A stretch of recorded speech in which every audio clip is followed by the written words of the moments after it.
성공을 꿈꾸며 불같은 노력을 기울이는 것은 지극히 당연합니다. 하지만 어디에서 어떻게 내 노력을 기울여 성공에 이를 것인가를 결정하는 것은 전혀 별개의 문제이고, 이것이 바로 오늘 하루를 시작하며 성공을 위해 달려나가는 우리가 고민해야만 하는 목표 달성 성공 실전 훈련법 16번째 이야기입니다. 이름하여 불같은 노력도 누울 자리를 보고 기울여야 한다는 것인데, 성공을 결심하며 스포츠웨어 브랜드 회사 창업의 꿈을 위해 투잡을 뛰며 온갖 일을 하던 중 동대문 새벽시장에 옷을 납품하던 한 봉제 공장에서 원단 정리와 재단사를 돕는 일을 하기 시작했고, 며칠도 안 돼 같이 일하던 재단사나 봉제 완성 쪽 아줌마들이 일을 너무 싹싹하고 빠릿빠릿하게 잘한다고 하며 열심히 일하면 시급도 올려준다는 말에 시키지도 않았던 일까지도 해가며 할 수 있는 것 이상으로 노력을 기울였습니다. 헌데 어느 날 코빼기도 보이지 않던 사장이 갑자기 나타나 함께 일하던 몇 명들과 함께 식사를 하자며 불러내었고, 그 자리에서 바로 우리 모두를 함께 해고를 했는데,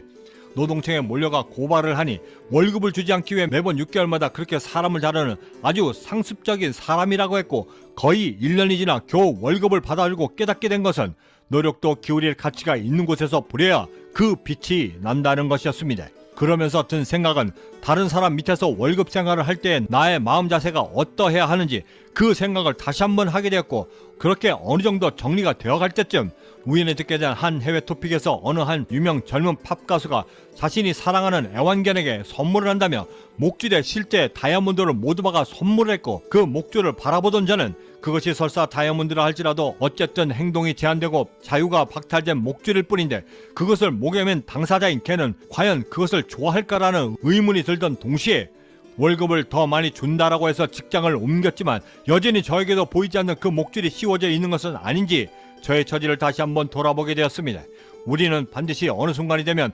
선택을 해야만 합니다. 직장을 선택했던 이유, 즉 안전한 울타리, 그리고 우리가 여전히 아직도 직장을 떠날 수 없는 이유, 그 안정된 수입이 보장되기 때문인데, 또 다른 한편으로 생각해보면 그 안정된 대가와 고정된 수입이라고 하는 내 목에 채워진 그 목줄 때문에 나는 원치 않는 일들을 해야만 하고, 내가 성장할 수 있는 기회조차도 내 스스로 박탈한 채 너무나 많은 것들을 희생해야 한다는 것이 지금 우리가 차고 있는 목줄이 아닌가 생각하게 되었습니다. 그리고 그 모든 것들을 어쩔 수 없이 감내하도록 만드는 것은, 그 안전지대를 벗어날 수 없도록 만드는 내 안의 두려움이 그것이고, 그 두려움을 이겨낼 수 있도록 만드는 유일한 두 가지는 죽도록 야근하고 그것이 진급이든 무엇이든 내가 지금 기울이고 있는 노력이 지금 내가 몸담고 있는 이곳이 맞는가라고 하는 의구심이 그 첫 번째이고, 이곳을 떠나지 못해 여전히 내 귀한 인생을 저당 잡혀 돌려받지 못할 또 다른 내 귀한 인생의 기회들을 영원히 잃는 것은 아닌지라고 하는 또 다른 두려움이 두 번째인데, 그 의구심과 두려움이 안전지대를 벗어나지 못하게 만드는 두려움을 이기게 되면 비로소 도전에 대한 용기가 정당화되기 시작하고, 그렇게 끊임없이 스스로의 질문을 통해 의구심과 두려움을 이겨낼 수 있도록 만드는 또 다른 두려움으로 나를 채워갈 수 있게 된 저는 마음의 결정을 통해 왠지 모를 자신감까지도 얻으며, 비록 내 꿈과 전혀 다른 증권회사와 건설회사를 다니고 있음에도 있는 동안 내 꿈과 연계하여 나를 성장시킬 수 있는 기회들로 나를 채우기 위해 최선을 다해 배우고 익히기 시작했고, 회사를 창업하고 매출액이 급성장하여 어쩔 수 없이 회사 전체를 시스템화하려 할 때 구축했던 ERP 시스템, 직원을 채용하고 직원들이 최소한 어떤 생각을 하게끔 해야 조직의 성공으로 이끌 수 있는지 경영자 수의 생각을 확립하는 데에도 적극적으로 활용하기 시작했고, 그렇게 나의 성장을 위해 노력을 기울이는 와중에 아이러니하게도 조직 내에서 그동안 그토록 정체되었던 제 진급과 월급 호봉수가 그때부터 눈에 띄게 올라가는 매우 신기한 경험까지도 하게 되었습니다. 그렇게 내 노력에 있어야 할 자리를 엄격히 판단하기 시작하면서는 투잡을 위한 직장들을 선택하고 들어감과 동시에 사장이 어떤 사람인가를 판단하기 시작했고, 월급이 단 한 달이라도 밀리면 뒤도 돌아보지 않고 그 직장을 떠나 다른 직장을 찾았으며, 특히나 내 스스로 선택한 불같은 노력들이 결과를 얻지 못하는 상황이 닥칠 때면 이 역시 미련 없이 돌아서서 또 다른 도전에 나서기를 주저치 않는 수준에까지 이르게 되었습니다. 이것이 가능했던 이유는 세상의 그 어떤 것들보다도 나의 꿈, 나의 노력, 나의 시간, 나의 삶이 훨씬 더 귀하고 소중했기 때문이고, 더욱이는 심지어 조금이라도 나의 꿈과 희망을 조종하고 억압하려는 시도가 있을 때에는 그 어떤 때보다도 차갑게 돌변하여 강하게 저항했고, 제 꿈과 노력을 지키는데 상상 이상의 노력 근본부터 따지기 시작합니다. 재능이 없다, 돈이 없다, 좋은 부모의 좋은 환경은커녕 아직까지도 꿈조차 없다.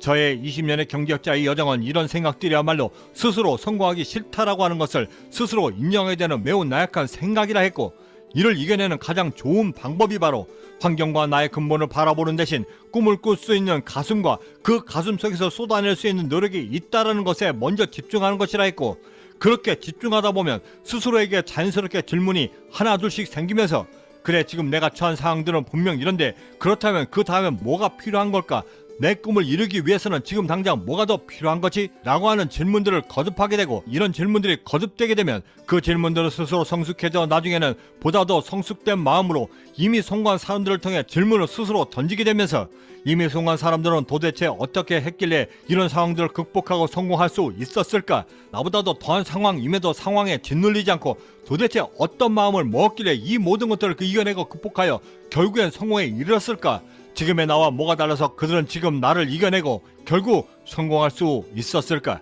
수도 없이 그 많은 질문들을 퍼부어내며 아주 자연스럽게 얻게 되는 그 방법들을 찾기 시작하고, 결국엔 내 노력이 진정 있어야 할 자리까지도 찾아내며 노력을 기울이게 되면 더욱더 진하여 발견될 수 있는 또 다른 나의 능력은 내 다음 성공을 향한 다음 수를 매우 분명하고 명확하게 볼 수 있게 되고, 내 노력이 정당하게 향해야만 하는 다음 장소까지도 매우 능숙하게 선택할 수 있게 되는 것입니다. 우리가 범접하지 못할 초인들은 그들에게 주어지는 초능력 때문이 아니라 그들이 선택한 위대하고 범접하지 못할 길을 스스로 선택했기 때문에 만들어진다라고 했고, 라 루슈푸커는 약한 사람은 절대 성실할 수 없다라고 단정지어 말하며, 얼마 전에 우연히 보게 된 한 신문 사설에서는 혼자 하면 몽상이지만 같이 하면 꿈이 된다라고 말했는데, 이 이른 새벽 하루를 시작하며 꿈을 이루기 위해 불같은 노력을 기울이는 평범한 우리는 남들이 감히 범접치 못할 위대한 길을 선택했고, 절대 약한 자가 아니게 성실할 수 있는 것이고, 비록 세계 곳곳에 멀리 떨어져 꿈을 꾸지만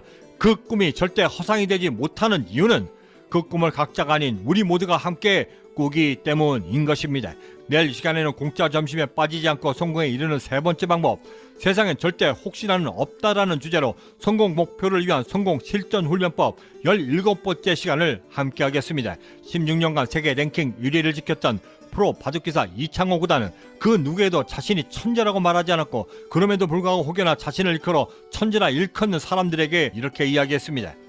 노력을 이기는 재능은 결코 없고 노력을 외면하는 결과 또한 이 세상엔 절대 없다. 구독과 좋아요, 알림 설정은 평범함을 위대함으로 바꿀 수 있는 노력에 대한 성공 영감과 그런 노력을 외면치 않는 위대한 하루를 개척할 수 있는 나를 위한 동기부여까지도 함께 얻을 수 있는 계기가 될 것이라 감히 자신합니다. 마지막으로 배우 김혜다님의 생애 감사해 라는 책의 한 구절에서 우리가 삶을 어찌 대해야 성공에 이를 수 있는지 그 귀한 글을 함께 공유해드리며 마칠까 합니다. 저는 여기서 먼저 인사드려야 할 것 같습니다. 그 어디에 계시든 성공의 한 걸음 더 다가서시는 하루가 되시길 진심으로 바라고, 저는 내일 아침에도 따뜻한 커피 한 잔과 성공 영감을 들고 다시 찾아뵙겠습니다. 지금까지 경제적 자유민이었습니다. 감사합니다. 나는 직업란에 탤런트라고 쓰는 사람을 보면 무심결에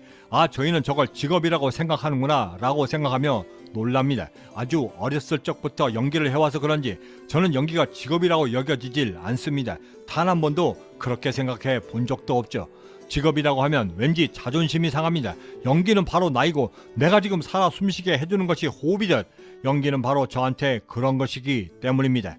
마드에서 엄마가 아들 도준에게 아들아 너는 바로 나야 라고 말했듯